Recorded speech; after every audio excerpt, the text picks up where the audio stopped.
Hi, and welcome to Coffee with Claire. As you all know, I incorporate improvisational comedy into everything that I do, whether it's a speaking engagement or it's just playing with my friends off the cuff.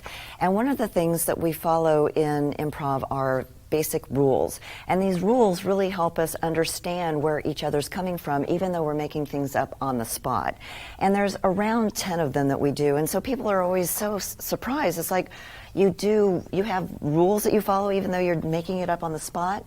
And the answer is a resonant yes, because if we didn't have that foundation on which to build, we would crater every scene or game that we were performing for our audience. And so what I'd like to do today is talk a little bit about give and take. Give and take is so important, not just in improv, but in life. Because when you give and take, it's all about collaboration. It's all about making things move forward while you're right there engaged in the conversation. And doesn't that feel better when you feel like somebody's actually listening to you rather than just sitting there waiting for the next time that they get to talk? And if you notice, when you're in a sales situation, sometimes that salesperson just talks to you all the time or talks at you even, and it doesn't really feel like you're even engaged in the conversation. And you're like, here I am over here, I'm the one that's buying, are you going to listen to me? And so what we want to do is we want to slow down a little bit and really be aware of how we're showing up in our conversations. And give and take is a great way to start thinking about, okay, am I listening as much as I'm talking? And in fact, a lot of times in sales, they recommend that we listen 80% and only talk 20%. So the person we're selling to actually gets a chance to tell us what is on their mind, what they really need, or what they're thinking that they need. And then as a salesperson, we can go back and just repeat back what they said. And it's amazing because they think, oh my gosh, you just read my mind. And it's like, no, I just paid attention to what you just told me. But by that time, they've already forgotten what they've said. So give and take helps us understand how to be better listeners and be fully present. And so, every show I challenge you guys to something. And so today, what I would like for you to do is challenge yourself to be observant of give and take. Are you giving more than you're taking? Or are you listening more than you're talking? And just notice how that feels, and try to make a shift. If you are talking more than you're listening, just slow down a little bit. Maybe think about what that person is actually saying to you and using a little bit of that information and add to the conversation. Just try it out. And what I'd love for you to do is to share your experiences with us on Cool Beans with coffeewithclaire.tv. This is more than just a TV show. We are about the community. We are here to support you. So let us know how it works, and I'll check back in with you. Now it's time for the Percolator. The Percolator segment is about taking action steps towards your dreams. In these short segments, we will give you basic foundational skills to help you achieve those dreams step by step. We will also have opportunities for you to get even more information online to help you dig into the details. We go into a little bit more detail in the e-learning module, but I wanted to give you the basics of value today. We talked about why buy yours, to always keep it in mind. Here's a little bit more data there. We call that a value proposition. And a value proposition is putting together the reasons why someone would buy your product. And within that process, focus on what they like about it and why they like it. Because that really is the key. Differentiation. You also need to think about why you're different. One of the things here is you must stay positive. It's not why buy me instead of them because they're not good. It's why buy me because you get more, you get better, you get whatever. Stay again on when, what, and why. A benefit. A benefit is what they get. A value is what they get from it. So the difference between a benefit, which you have to have, it needs to be faster, quicker, deliver sooner, better, all those things that are good, The value is once they receive what they get, the value is what they can do with it and what it means to them. And as always with any decision, especially in a purchasing decision, you have a pleasure or a pain with customers. What happens if they don't buy it? Obviously, that's the pain. What happens if they do buy it? And that's the pleasure. We call that a cognitive consequence of a buying decision. Let's give a big Coffee with Claire welcome to Tracy Eubanks. Tracy is the CEO of MetroCrest Services, and he's been there for about 3 years now. And Tracy, I'm so excited to talk with you today about what all you do with MetroCrest and how you help all the needy people in your area. So before we get started into MetroCrest, why don't you tell the audience a little bit about what you've done before you got into this line of work? Yeah, thanks for having me, Claire, today. You're This welcome. is exciting to be on your show. You're welcome. Yeah, I've been there for about 3 years, my first nonprofit experience. My background is from the business world.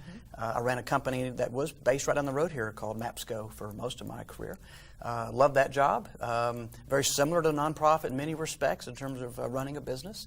And then I ran a chamber of commerce for a couple years. And so moving into the nonprofit world was a little bit of a change for me, but there's a lot of similarities between running a business and running a nonprofit.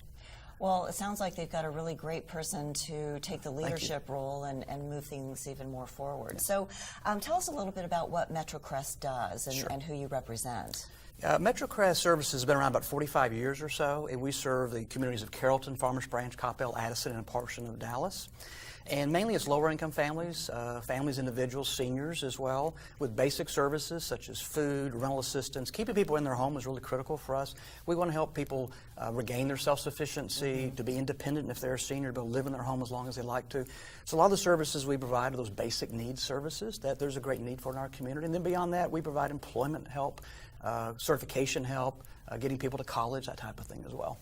Yeah, I had the privilege of going out and taking a look at the facility, and I was amazed at how big it was and all the different sections that you have as far as, you know, the area where people can work on computers and help, you know, you help them with their resumes and you help them get all the different services that you just talked about. And then there's this huge pantry, this food pantry. So tell our viewers a little bit about what that looks like. Yeah, it seems like of the 15,000 people we helped last year, and by the way, about 43% of those are under the age of 18. Wow. And so there's a great need for food in our community, in all communities in our area, and it's growing, unfortunately. So our pantry's growing. Yeah. We've seen about a 36% increase this year in visits to our pantry. So keeping up with that demand in food.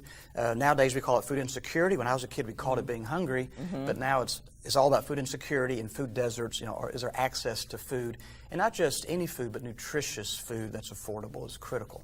So food insecurity, tell us a little bit about where that term came from and what it is that what we can do, you know, as a community to help you in that. You know, I think there's always been some great need for food in our communities, and often what nonprofits did was they provided the food, but there wasn't these wraparound type services to help folks become self-sufficient. So the pantry and food programs are really intended to help people stay on their feet, to be able to help them pay their rent, to take grocery money, move it to rent money, and then also help them find that better job. And moving someone to a livable wage job is absolutely critical. It can be transformative when someone gets that certification out of college or gets that job making $15 an hour as opposed to $10 an hour. And often the food programs is what gets them there. It allows them not to worry about the grocery bill, not worry about those kids. You know, so many kids in our community are receiving a free and reduced price meal during the school year. So the weekend is a difficult, challenging time for a lot of families, and the summers and those holiday periods are really challenging nowadays. So the need for food is just growing. I think 1 out of 4 kids in North Central Texas are food insecure today. Wow, that's a lot of kids that are going to bed hungry every night. Yes. So how can employers help you? Because I know that you're really good at matching up the people that come to MetroCrest with employers in the area. Right. We have about 40 employees and about 4,000 volunteers. And a lot of those come from organizations such as businesses, churches, civic groups. And the key way to engage with a nonprofit for us and for others is to volunteer, to really experience the need, to really understand what's going on in the community. And once you volunteer, then you can learn more and learn how to advocate on behalf of your community, on behalf of your neighbors. And hopefully you become a donor where you're donating not just monetarily, but also donating food and back-to-school supplies and that type of thing. So what we try to do is match up businesses and other organizations with a great volunteer experience. And so it can be a team building activity for that business, but it's a good experience for them that they really feel like they're giving back to the community and they understand the impact they're having. And do they have to fill out any kind of information for you for background checks or anything? For certain volunteer opportunities, there are background checks. Like if you're going to deliver a meal to someone's home, that type of thing when there's client interaction. But for most of them, like helping pack bags for our summer feeding program, anybody can do that. It's a great, again, team building opportunity, also a great family opportunity. We just wrapped up this past summer our SAC Summer Hunger program with about 1,000 volunteers. It's the SAC Summer Hunger, and because of the need for food in our community, these kids, unlike my kids who get out of school, they're excited about school. A lot of kids aren't as excited because they're wondering about food. So it's a great opportunity to volunteer, to fill bags. I deliver food often with my daughters. Just a great opportunity to kind of teach a lesson about the needs in the community. Absolutely, because sometimes we don't know how good we have it until we see somebody that doesn't have anything, and then all of a sudden it's like, oh my gosh, I am so lucky. Yes, absolutely. And I think it's awesome that you're having your daughters come out and help you, and just make sure that they are like, thanks, Dad. Yeah, right. I'm so glad that I have a roof over my head and I have a pantry full of food that I don't have to worry about every day. Right. So, we take things for granted, I think, sometimes. And unfortunately, that's what happens. And so it's all about that give and take, and it's helping people understand, that to give a little can mean a whole lot to somebody else that's in need. Yes, I agree. So I know that you said that there's a couple of fundraisers that you do during the year. So tell us a little bit about what those look like. We have a couple large events each year in the fall. In October, coming up soon on October 17th, is our Seasons of Service event. It's an event that celebrates volunteerism, and we'll honor about 7 different individuals or organizations with a Volunteer Servant Award. Oh, wow. And then in March of each year, we have what's called Keyholder Breakfast, which is a large event that's really, again, is a fundraiser promoting MetroCrest and our mission that is emceed by Mike Ducey. And our Seasons of Service event is emceed by Gloria Campos. And so we really try to educate folks. What is a fundraiser? It's really about educating folks in terms of what we do, what our mission is, and how they can help. Great. Well, the theme of today is all about give and take. Yes. And so are you up to playing a little give and take game with me today? I'll do the best I can to I keep know up. You will. You'll do yes, great. ma'am. Okay. So this game is called ping pong. Oh, no. And but it's not like in the Olympics or anything like that.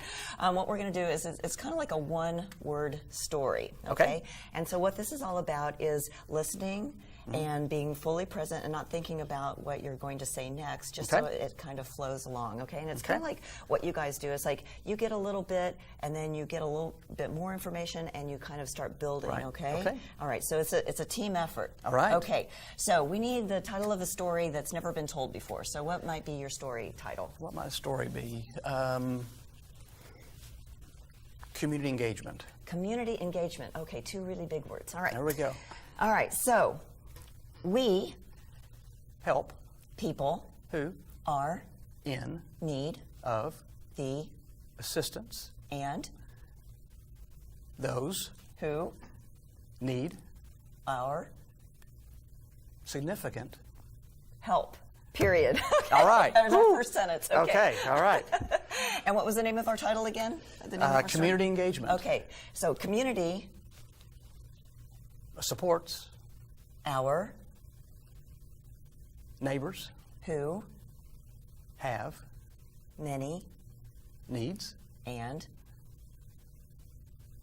do so by providing the compassion and support. Period. All right. Woo.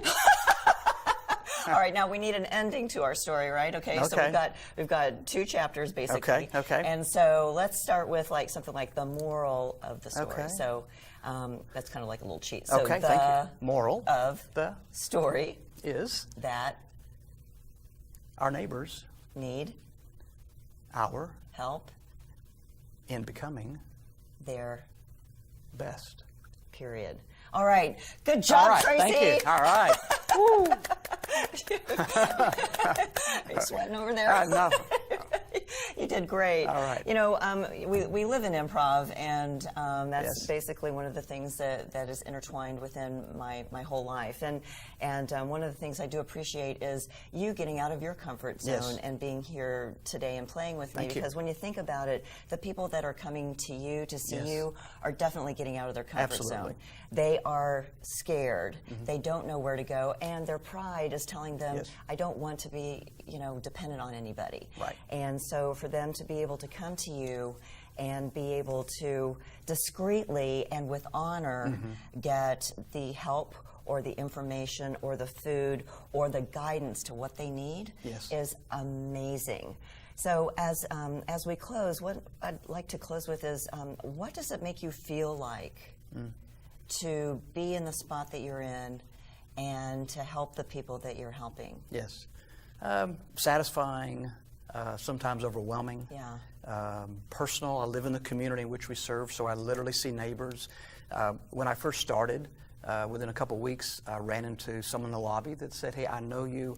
I graduated high school with you. Oh, wow. And it really took me back and really connected me with the community. These are really my neighbors that need assistance. So it is satisfying. It is challenging. It is sometimes overwhelming because the need continues to grow. But in the end, the satisfaction you get out of it far outweighs any of the pressure and so forth that comes with it as well. So isn't that amazing that it's people that live next door to us? Absolutely. It's people that we went to high school with or Absolutely. college with that are suddenly, for circumstances beyond their control, in this situation that they never ever planned on being in. So I appreciate you. I appreciate your big heart, and we all in the community appreciate what you're doing for all of our neighbors. Yeah, thank you very much. You're welcome. So let's tell the audience how they can get a hold of you, how they Sure. can help. What are some Yeah. of the ways that they can? Love for folks to go visit our website at metrocrestservices.org. You can follow us on Twitter at Metrocrest Helps. You can follow me on Twitter at Be Selfless. Oh, wow. And so a number of ways to follow us, and we'd love to give you a tour. It's great to come see how things really work. You see clients coming through, neighbors coming through to get assistance, see the pantry. And what we do is very similar to what a lot of other nonprofits are doing in the community. It is a collaborative effort in our community. None of us can do it alone. Absolutely. And that collaboration, that partnership is critical. Well, Tracy, thank you so much for your time thank today. you We for having me, appreciate Claire. you. Thanks for being with Coffee with Claire. Excited about it. Thank you. Next up, we have Follow the Fun with Sue Moore with Rodan and Fields. We are all so busy, so how do you balance fun with responsibility at work? Oh, that's a good question. Most of my work is to help people look and feel better and to offer them an opportunity to change their lives. And so from the get-go, it really is kind of a fun thing to do.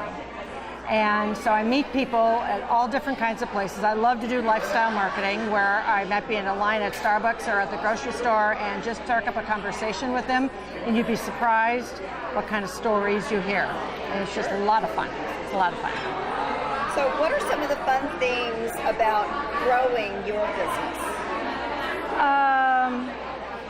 I think I would have to say the fun things are that every time I bring on a new consultant or I bring on new clients, I know that they are going to be better off afterwards than they were before.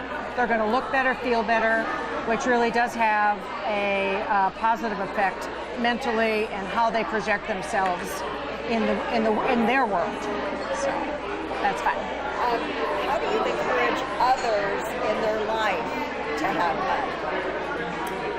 Well, first of all, what I've learned for myself, and I will encourage that to others, is that you have to get over yourself. I'm a recovered banker, and that's a very, kind of staid position. And what I really like is to say, you know what, just go with it. No is okay, yes is okay, just don't get all hung up on it, So just kind of go with the flow. So what advice could you give someone that might be struggling right now as to how to keep it fun? Keep it fun. Get over yourself. But first what I would say is I would ask them a series of questions. What is it that is really bothering you? How can I help you? What would your life look like if you were to have more fun? How would that feel? And that create, every time you ask a question like that, you get an answer, and then you can go back and ask another question from the answer that you've gotten. And by the time we're through having a conversation, they're kind of laughing and having you can tell that the heart has been lightened. So that's fun. Yeah. So have you found that having a business is fun? Yes, most of the time. Except when it comes to tax time and my husband says, would you get all your stuff together? And I want to go, oh, great. But no, it really is. Because by the time, particularly at tax time, having a home-based business, if you don't have one, you need to have one, just for the tax advantages alone. So even though it's kind of a pain to get it all together, it's well worth it. So tell us a little bit about your business. Okay. I'm with the doctors who created Proactive.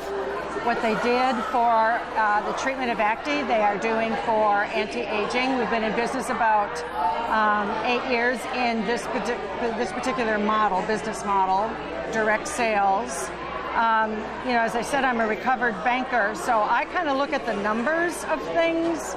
The company is a rocket that's getting ready, that is taking off. We should be $1 billion by the end of 2016. So the products in the company are solid.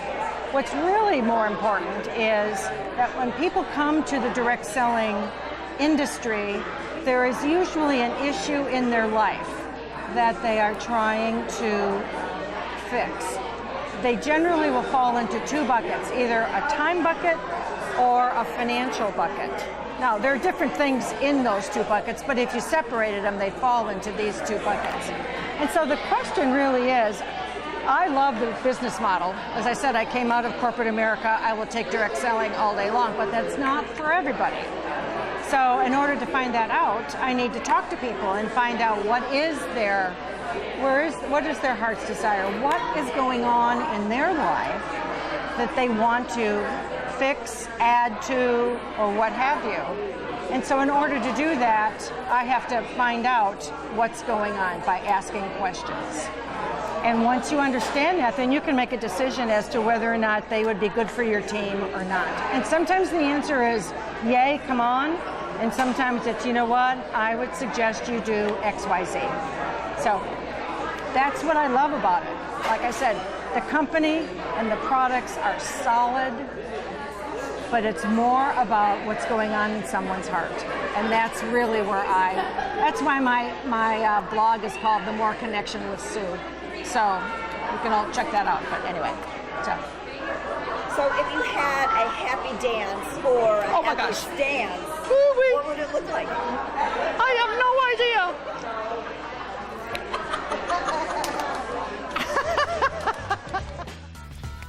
So what's on your mind? Join our online community at coffeewithclaire.tv and let us know. And remember your homework, give and take. Listen a little bit and then add to the conversation a little bit. If nothing else, play ping pong with one of your friends or your kids just to get an idea of what it feels like to listen and then respond. Until then, remember to follow the fun. We'll see you next week.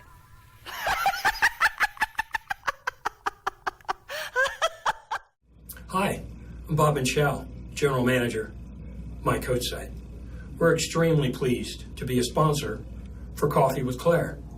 We're especially excited to be able to participate in and contribute in providing e-learning capabilities for Coffee with Claire, the show segments, plus additional opportunities to learn more for e-learning site members.